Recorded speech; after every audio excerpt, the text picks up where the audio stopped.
m'appelle Guillaume Blondel et je suis chargé de mission Natura 2000 à l'établissement public territorial des bassins de la Saône et du Doubs.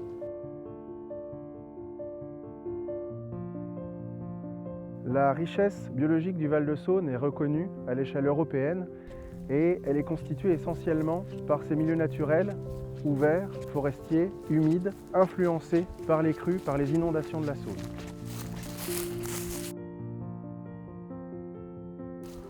Ce projet vise avant tout à faire en sorte de rapprocher les enjeux de production agricole des enjeux de préservation de la biodiversité. Ces mesures agro-environnementales qu'on propose dans le cadre des PAEC, elles ont un double enjeu. Le premier, évidemment, on l'a évoqué, c'est de préserver la biodiversité, de maintenir la biodiversité au sein des milieux agricoles. Elles en ont probablement un second, qui est de soutenir une agriculture d'élevage qui est en difficulté.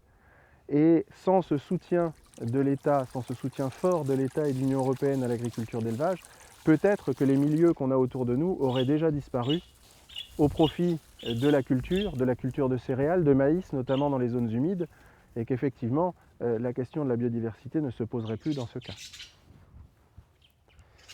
Ce programme se déroule en plusieurs phases.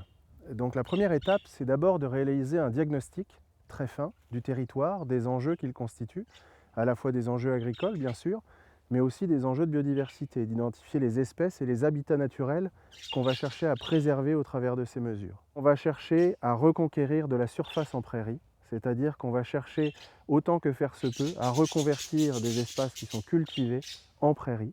On va demander aux agriculteurs d'aménager un petit peu leurs pratiques en cessant de fertiliser les prairies humides. Bon nombre des espèces d'oiseaux qui occupent ce territoire nichent au sol, arrivent au printemps, ce sont des oiseaux migrateurs dans leur grande majorité, et vont se reproduire dans les prairies en posant leurs nids, en élevant leurs jeunes à même le sol. Donc si la récolte du fourrage est trop précoce, à ce moment-là, c'est compliqué pour ces espèces d'accomplir leur cycle de reproduction jusqu'au bout, soit parce qu'il n'y a plus d'alimentation, soit parce qu'il n'y a plus de cache, il n'y a plus de couvert. La démarche, elle est très bien perçue par le monde agricole. On a aujourd'hui plus de 50% des agriculteurs concernés qui ont volontairement et qui sont volontairement rentrés dans le dispositif.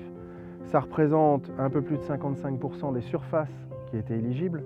Le dispositif est bien accueilli aujourd'hui par le monde agricole et qu'il est même intégré dans les dispositifs d'exploitation, dans les systèmes d'exploitation.